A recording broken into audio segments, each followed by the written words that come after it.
This book came about, well, let's see, 7 years ago at a summer meeting of the Vermont Beekeepers Association. And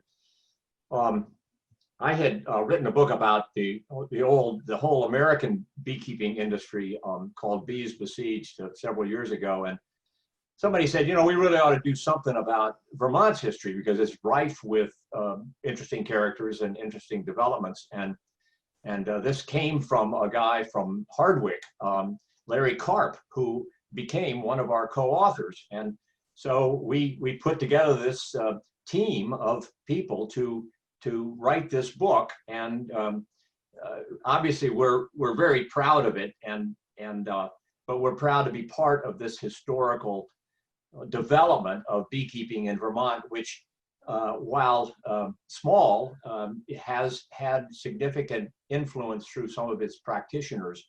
And so, Sean, why don't you do the first slide? John Weeks was a businessman in the town of, oh, I never remember, it was, I think it's Salisbury, but he had one of the first patented beehives. It was a big spate of beehive construction, various people around the country trying to figure out how to have bees and not kill them when you extracted the honey. And this was, and his hive was one of the more successful, but it still didn't crack the atom of beekeeping, which was done by a clergyman named Lorenzo Langstroth in 1851. And that really launched beekeeping throughout the entire country, along with Vermont. Next slide. And this is my favorite Vermont beekeeper. This is a guy who was a harness maker in Waitsfield.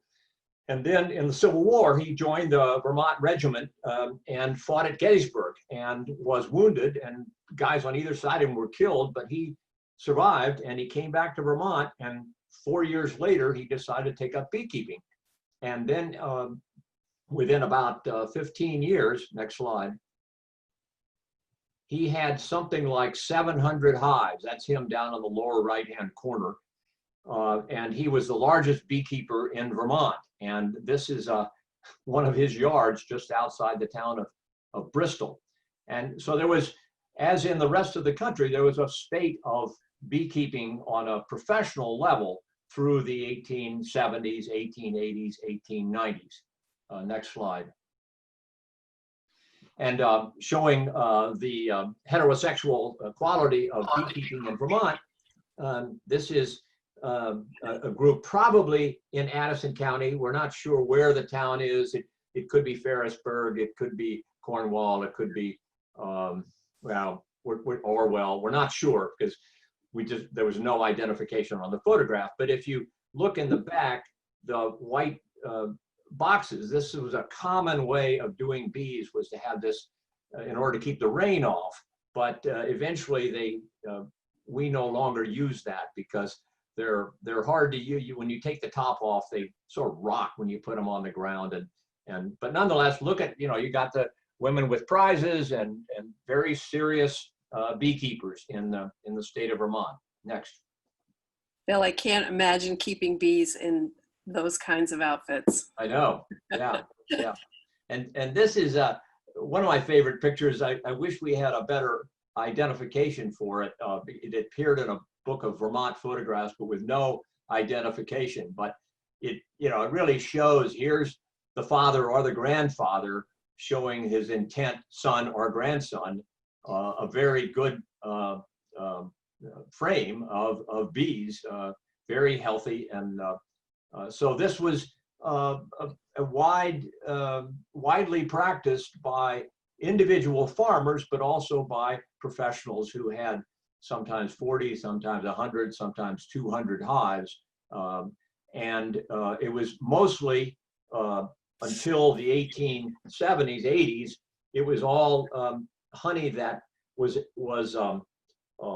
in comb, and they had very primitive ways of separating the comb from the wax. Well, then along came a series of inventions. One was an extractor, one was a laminator to make a comb foundation, and one was a a smoker, which used really an important tool to calm the bees. And this was really beekeeping technology 140, 50 years ago, and it still is what we use. Okay, next. And this guy, this is the 1950s. This is a guy named Dr. D.F. Jarvis. He was an MD, an internist, but he got really interested in honey and as a palliative, as a something that he promised would cure all kinds of ills. And he wrote a book called Folk Medicine in the 1950s, and it ended up selling something like 2 million copies. It was on the New York Times bestseller list. And some people called him a quack, but he never promised that it was going to cure things. He just said it may not make them better, but it's not going to make them any worse.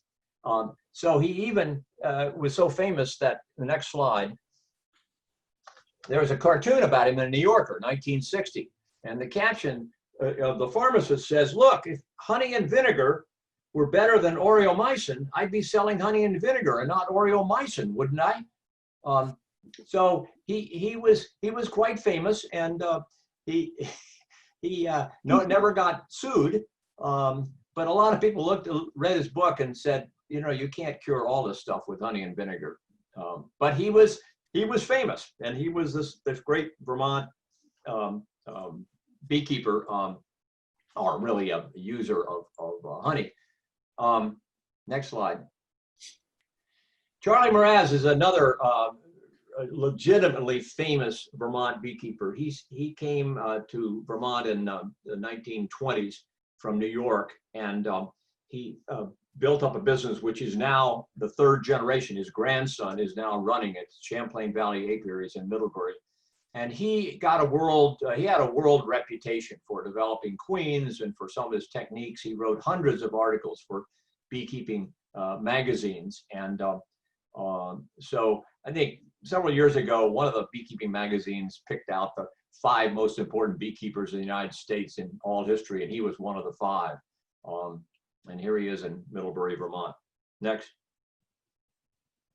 And this is another woman from also from Middlebury. She and her husband were, they started in Manchester, Maxine Manchester, and they had 3 generations of beekeepers. And she went on to be the first secretary of the Eastern Apicultural Society, which is still one of the prominent national beekeeping societies in the world, or in the country. Next. And this is a guy who taught me beekeeping. This is a retired geologist who spent his life looking for diamonds all around the world, but retired to Waterford, Vermont, and he was like the Pied Piper of beekeepers. And he would go around teaching people beekeeping, and that was 50 years ago when he started me off, and I promised that when I got to be his age, I'd do the same thing in helping other people, and fortunately I lived up to that promise. Okay, next. Okay, Kim asked me to read just one little excerpt from our preface to this book about summing up at least part of it. This study provides a microcosm of Americans' relationship with bees, the farming for intellectuals, in Sue Hubbell's lively phrase. The Land of Milk and Honey will explore the relationship between the people of Vermont and the countryside they inhabit, a land and people that shift and change through the centuries in ways that directly affect the health and well-being of bees and beekeepers. One region of Vermont, Addison County, exemplified the matrix between bees, forage, fruits, and dairy cattle, a veritable land of milk and honey. It would continue to produce roughly half of all Vermont's honey. Okay, Kim. Bill, I got so wrapped up in what you're saying, I actually forgot I was going to talk tonight. But I will. I'll keep going. So I'm going to kind of fast forward us. The book has some really credible history from the past that for me was all news and really, really interesting in terms of setting the context of beekeepers today. I'm a relatively new beekeeper. I started about 15 years ago. So my history and my contributions to the book kind of started with more modern day times, whereas Bill's and the other authors did a ton of research looking at the history of Vermont through the ages, which really provides a really interesting context to beekeeping, that this is a really rich and important part of Vermont's history. So starting in around the 1990s, we started seeing some really serious bee diseases in Vermont. And some of you may have heard about varroa mites, but this was around the time that something called tracheal mites hit. When tracheal mites affected bees in the trachea, it was a really serious pest for bees. And it really was the beginning of kind of this new set of problems in beekeeping that we hadn't seen before. So tracheal mites appear and varroa mites appear. And for those of you who don't know what a varroa mite is, the best way that I can describe it is picture a tick on your back between your shoulder blades, the size of a paper plate, sucking the life out of you. And that's what it's like for a bee. That's the same size equivalent. They transmit diseases, they weaken bees, they're really difficult to treat. And they, starting in the 90s, became kind of the reality of keeping bees today. That's very different from the reality during the times that Bill was speaking of. Next slide, please. So to respond to this, the Vermont Beekeepers Association, which we'll tell you a little bit more about, but Vermont Beekeepers Association is the overarching beekeeping organization in Vermont, and we provide a ton of education and support. I mean, our sole reason for existing is to support beekeepers and help them succeed. So in response to these new threats coming on board, VBA really started ramping up its on-site workshops, in-hive workshops, which is a very different learning experience than learning from a book or learning from somebody else. To have an instructor in a hive talking you through what you're seeing is incredibly valuable. So in 2002, between 2002 and 2005, the Vermont Beekeepers Association started doing workshops in Addison, at the Intervale, and in Heartland, and those are all going today. And in addition, in 2006, at Champlain Valley, Bill and some of his other fellow beekeepers have been teaching classes there, and between 2006 and 2018, they've educated over 700 new beekeepers and provided a really valuable platform for dealing not only with tracheal mites and varroa mites, but with all the other challenges that come with beekeeping. So despite all this support, in the early 2000s, a lot of beekeepers got out of beekeeping because the tracheal mites knocked out their bees, and the varroa mites were just coming on board, and we hadn't yet learned as well to live with varroas on the bees, and we were working towards trying to kill the varroa, which is trying to kill an insect on an insect, which presents its own set of challenges. So we lost a lot of beekeepers in Vermont in the early 2000s because of that. And think of bees, they're not like dogs and cats that you can just go out and get one any time of year. They need, you can't get them in the fall because they need enough honey stores to go through the winter. So they're very cyclical. Think of them more as like growing a vegetable crop, that you can't plant pumpkins in October and think you're going to have pumpkins. So all of these factors together knocked out a lot of beekeepers, and they weren't able to restart their hives in time for spring. Next slide, please. So in 2006, colony collapse disorder hits the country, and it is mayhem in the beekeeping world. It is like chaos, and for the first time in a long time, we had the full attention of the world. Everyone was trying to figure out what's killing the bees. the rumors about what was going on with CCD were entertaining, to say the least. They were everything from radio towers to cell phones to rare diseases and people, all kinds of theories that were going on. And there's some good sides and bad sides to this. The good sides are everyone wanted to know how the bees were doing. Everyone was concerned about it. And we saw one of the biggest surges in beekeeping that we had seen in the history of beekeeping in Vermont. The first surge was in the 1800s when people started keeping bees. The second surge was in the 60s and 70s when the Back to the Land movement was at its height. And the third big surge in beekeeping in Vermont was when CCD hit, because there were so many people saying, what can I do to help the bees? I want to get started. My children want to get started. We want to save the bees. And all of a sudden, beekeepers kind of became the unlikely and unwilling hero at lots of cocktail parties, because everyone wanted to know what was going on with the bees. Next slide, please. So new beekeepers, and we've all been one, have a lot of questions. There's a lot to learn about beekeeping. And one of my personal favorite quotes about it is, if you think you don't know much about beekeeping, wait till next year.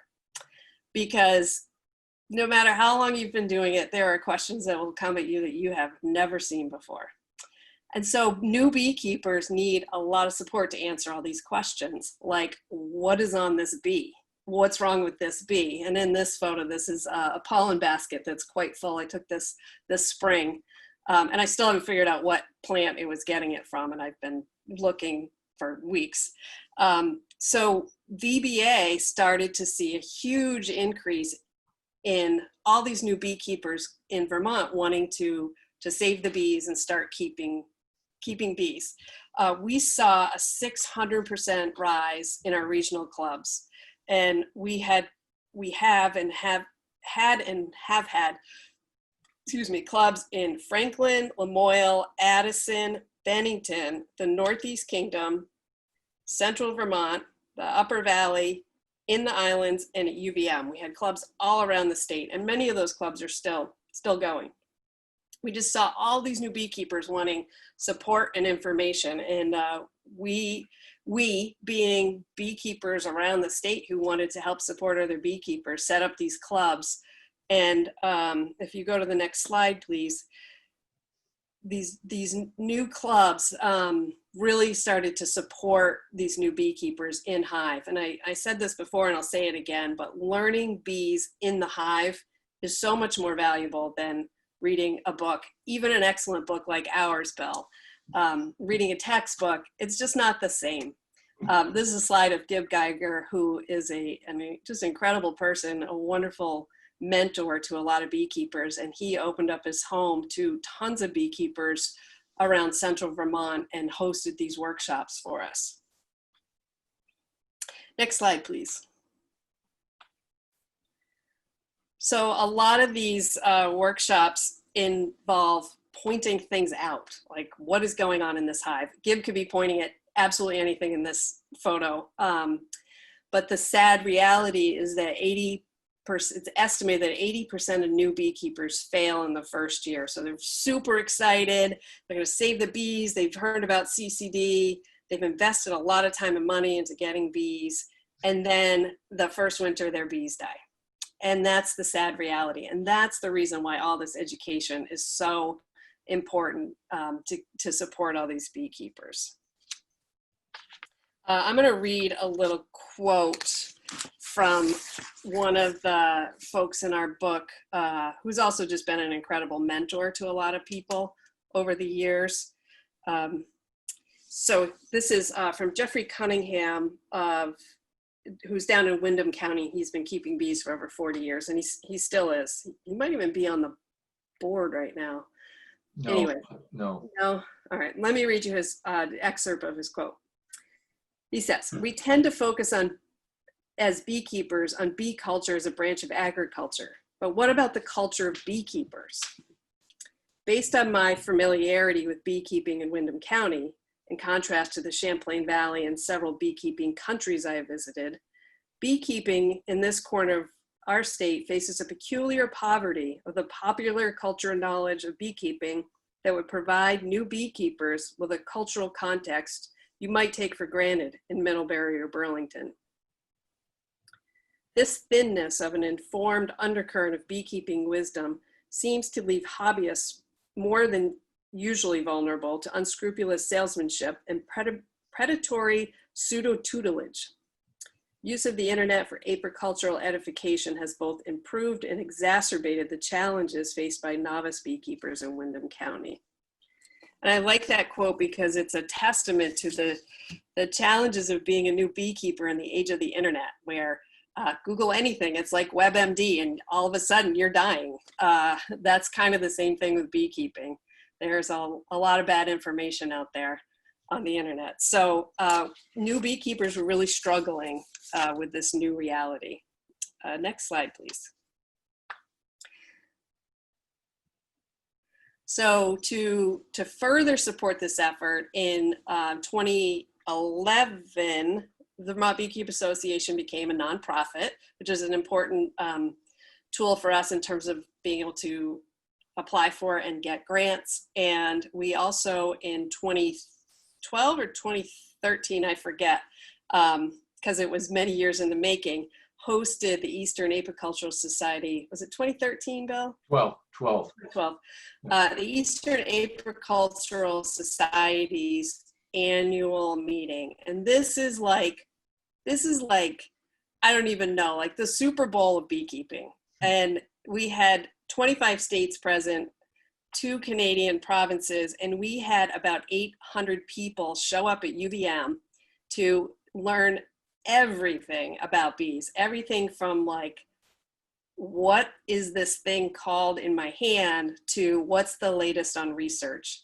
And we had hives set up on the UVM green, and we had parties, and we had auctions, and we raised money, and we talked bees, and it was years in the making. It was so much fun.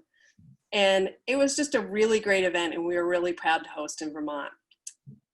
Part of the reason I tell you this is because I'm obviously very proud of the fact that we were all collectively able to pull this off, but we timed that just right at the height of all these new beekeepers starting up and all these people wanting to know like what's going on with the bees. So we had great press, we had lots of interest, and we were able to secure tons of experts from around the country, like this guy, who could come in and teach bees to Vermonters. It was a pretty awesome thing to have right in our backyard. Next slide, please. One of the things that you either learn the easy way or learn the hard way, but you're gonna learn, is about bears and bees. And this is unfortunately a fairly common sight that will strike terror in the heart of any beekeeper, and that is this apiary was hit by a bear, and this is what it looks like. They actually have some pieces that are still intact, so it's actually not as bad as it could be. But bears are a constant threat for especially for new beekeepers, and something that we continue to educate about to this day. Next slide, please. So there's a lot of this in beekeeping, in modern day beekeeping, of people standing around trying to figure out what they're looking at and what's going on. But there's also obviously a really strong system of camaraderie and mentoring and support for each other.